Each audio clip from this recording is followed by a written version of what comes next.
Bonjour à tous, j'espère que vous allez bien. On se retrouve aujourd'hui avec une nouvelle vidéo, un update lecture. Ça fait quand même plus d'un mois que j'en ai pas fait.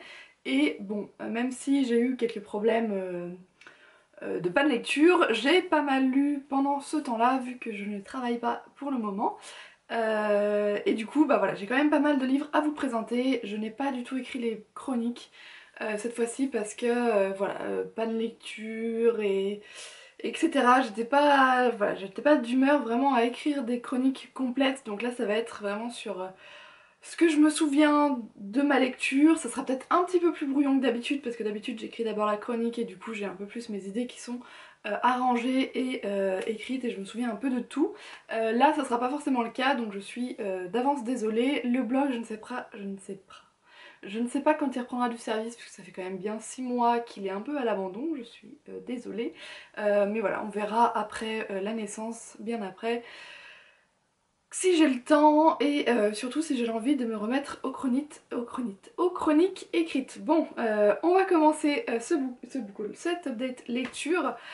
On voit que ça fait longtemps que j'ai pas filmé de vidéo, hein. Je perds complètement mes mots. On va commencer tout de suite avec Autre Monde, donc le premier tome, L'Alliance des Trois de Maxime Chatham, ici aux éditions Le Livre de Poche, donc le dernier tome qui est le je ne sais plus combien, 5 ou 6 je crois, est paru il y a peu, c'était courant du mois fin mars, début avril je crois, si je me souviens bien, en grand format, je ne me souviens plus par contre là des éditions.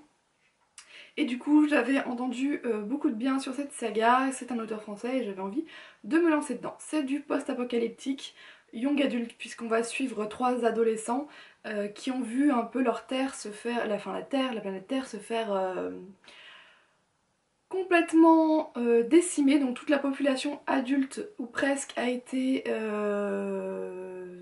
éradiquée et en une nuit, et les adultes qui restent sont soit des sauvages qui essayent de s'attaquer aux enfants, soit des espèces de, pas zombies, mais voilà, des êtres qui ne sont plus du tout dotés de conscience et qui s'attaquent eux aussi aux adolescents. Donc bah voilà, il ne reste plus que les enfants et les adolescents sur Terre et ils vont essayer de survivre, de comprendre ce qu'il se passe, tout ça au fur et à mesure des livres. J'aime bien les post-apocalyptiques et du coup je m'étais dit pourquoi pas, parce que j'aime bien la façon dont les auteurs envisagent le monde s'il y avait une catastrophe.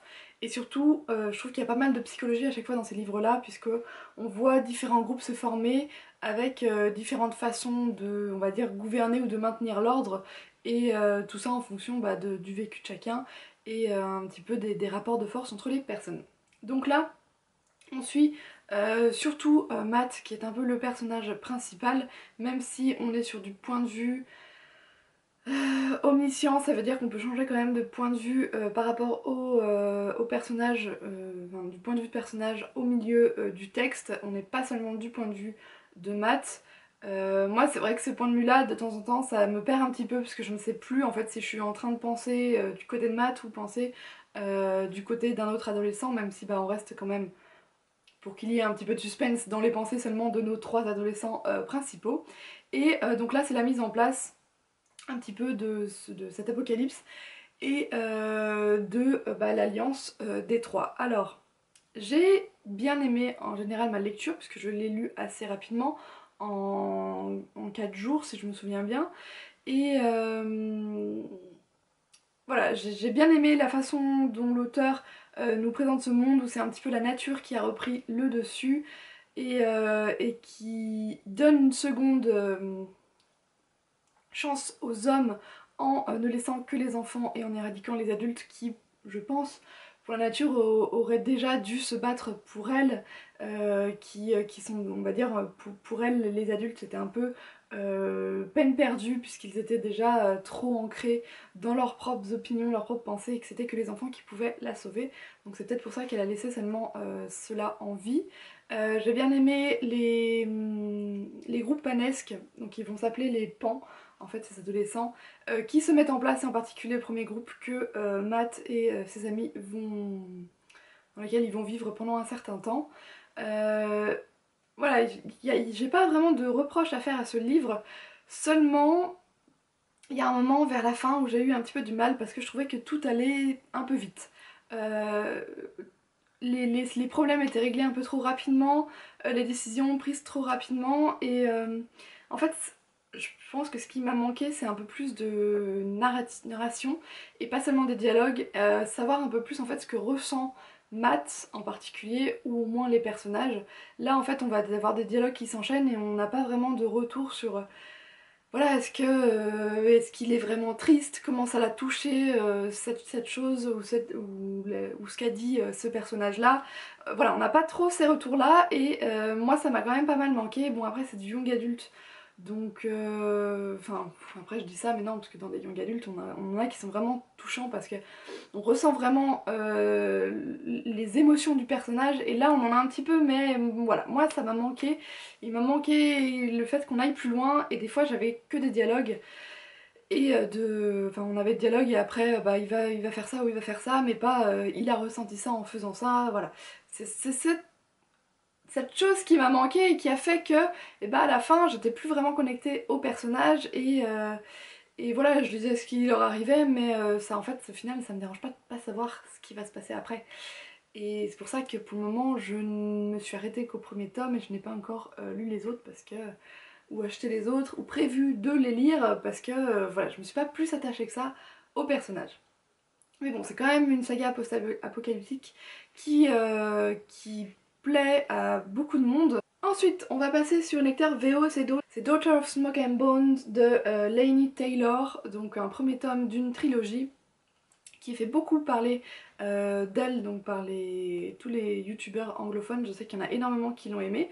J'avais tenté déjà de lire ce livre il y a 2 ans, sauf qu'en fait le livre que j'avais acheté sur Amazon c'était un livre d'occasion et il avait une odeur super forte en fait et du coup je n'arrivais pas à rentrer, je sais pas si c'est ça mais à chaque fois que je le lisais j'avais que cette odeur et j'arrivais vraiment pas à le lire donc j'avais laissé de côté après en avoir lu seulement un tiers et là je me suis dit allez je sais qu'il y en a beaucoup qui l'ont aimé et j'aimerais bien bah, voilà, savoir pourquoi me relancer dedans donc je l'ai racheté cette fois en plus petit format, c'est une autre collection coûtait bon, forcément un petit peu moins cher. Et je me suis lancée dedans. Donc là, c'est l'histoire de Karu qui habite à Prague. Et en fait, elle a une histoire un petit peu particulière, puisque même si elle est comme nous tous, la famille en fait qu'il a élevée, ce sont des chimères. Donc par exemple, elle a une amie qui est mi-femme, mi-serpent. Enfin voilà, c'est en fait des personnages qui sont plusieurs parties d'animaux et, et en fait elle est mandatée à chaque fois par un petit peu son père adoptif d'aller recueillir des dents d'animaux ou d'humains auprès bah, de mercenaires.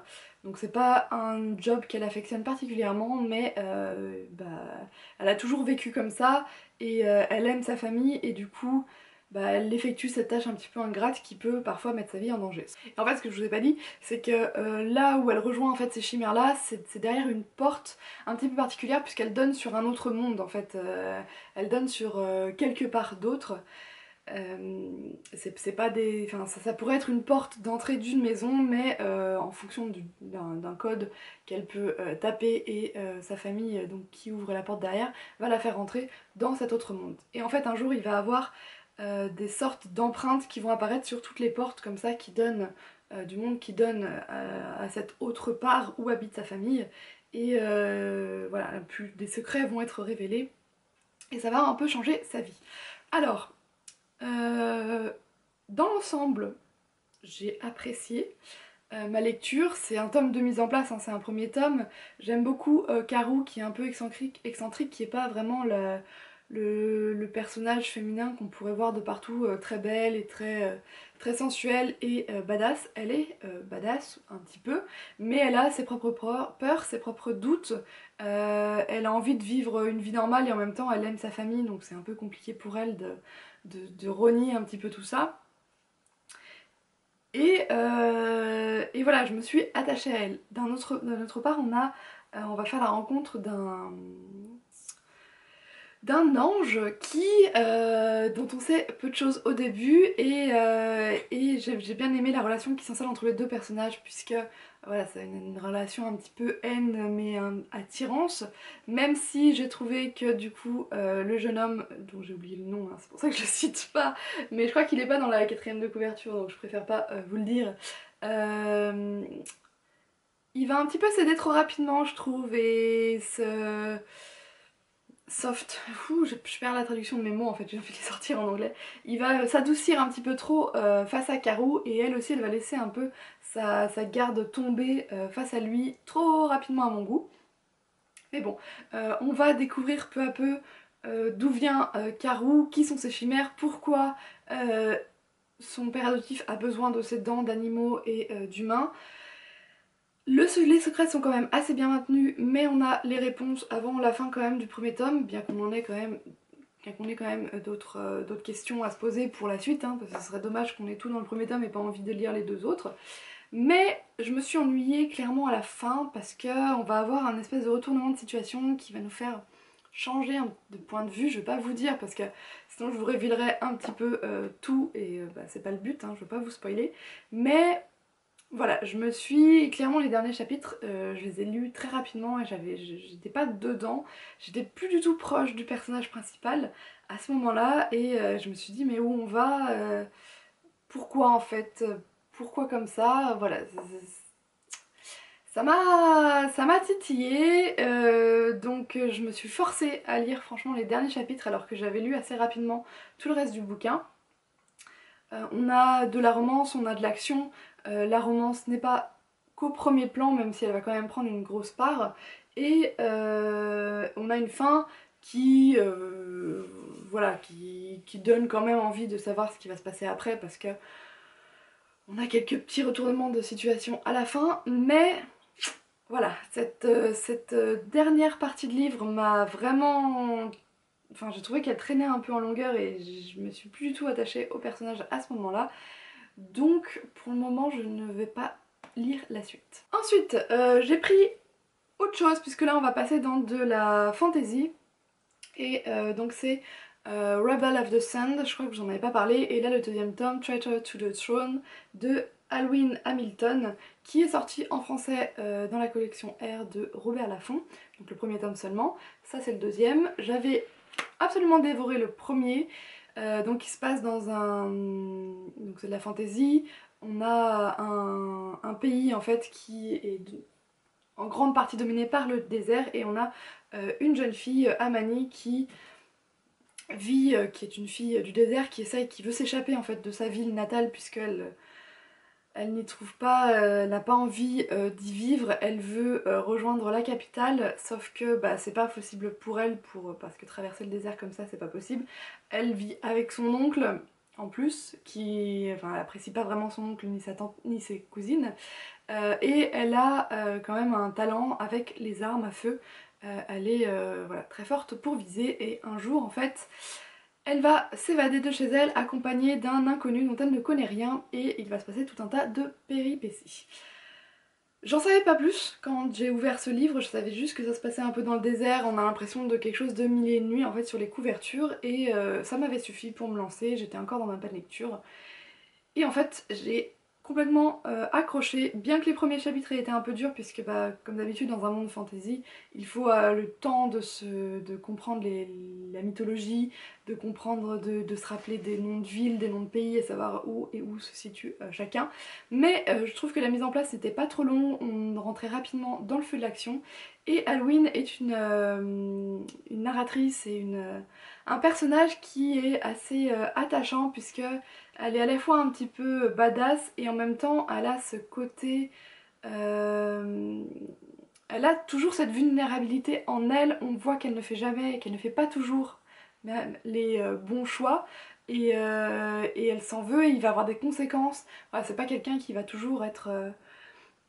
qui va prendre les meilleurs choix, que ce soit pour elle ou que ce soit pour les personnes qui l'entourent. Elle va faire des erreurs et oui, ces erreurs vont avoir des conséquences dans la suite bah, du livre ou la suite de la trilogie. Et c'est ça que j'ai aimé, c'est qu'on n'a pas quelqu'un qui, voilà, qui est trop parfait et qui pense forcément qu'aux autres et pas du tout à elle-même et on va la voir grandir au fur et à mesure. Elle ne sait pas non plus une pleurnicheuse qui va s'abattre sur son sort, elle va tout faire pour atteindre son but et comprendre en fait dans le monde dans lequel elle vit, où on a ce fameux roi qui contrôle tout le pays et qui est pas forcément super sympa, et on a derrière les rebelles aussi qui eux veulent défendre d'autres causes. Mais voilà, elle va devoir apprendre dans voilà, les pour et les contre de chacune des causes, que ce soit des rebelles ou que ce soit du roi, en particulier dans ce deuxième tome. Et, euh, et voilà, c'est pas tout blanc, c'est pas tout noir non plus de chaque côté. On a du bien et du mal dans chacun des côtés. On a aussi une petite romance, mais qui prend son temps à se mettre en place, et ça j'ai bien aimé, et qui est moins présente en fait dans le deuxième tome, et ça j'ai trouvé que c'était pas mal parce que du coup on n'était pas tout est tout beau, machin, ils sont ensemble et voilà, ils s'aiment, ils s'aiment, ils s'aiment. Non, on a des petits retournements de situation, des petits changements, des petits. Voilà, c'est des personnages qui restent très, pour moi, très vivants et qui pourraient, on va dire, exister et mystérieux. Chacun a des secrets qui sont révélés. J'aime beaucoup la mythologie que va décrire l'auteur dans ses livres. On a un petit peu de magie quand même, ce qui fait qu'on se plonge bien un peu dans le royaume des mille et une nuits. Et voilà, donc un premier tome qui met bien tout ça en place, qui est assez vivant, on rentre très vite dans l'action, et un deuxième tome qui est beaucoup plus gros et qui est tout aussi intéressant, puisque là on va plus parler politique, mais sans que ce soit trop raplapla et qu'il ne se passe rien. On a quelques actions, même si forcément il y en a moins que dans le premier. On a de la romance mais pas trop, et voilà, ça a été une très très bonne lecture. J'ai hâte que le deuxième tome sorte en français pour que vous puissiez le découvrir. Je ne sais, j'ai pas du tout regardé les dates de traduction. Celui-ci est sorti il y a peu de temps en même temps en anglais, donc voilà, je ne sais pas encore quand il sera traduit. Et puis j'attends forcément la suite et je pense la fin. Donc voilà, je pense que ce sera tout pour ce premier update lecture. Je vous retrouve dans une deuxième partie de vidéo, parce que là je vois qu'elle fait déjà 20 minutes et je voudrais pas vous faire des vidéos trop longues. Sur ce, j'espère que vous avez aimé cette vidéo. N'hésitez pas à mettre un petit pouce bleu ou à vous abonner si c'est le cas. Et puis je vous dis à très bientôt, bonne semaine, bonne lecture.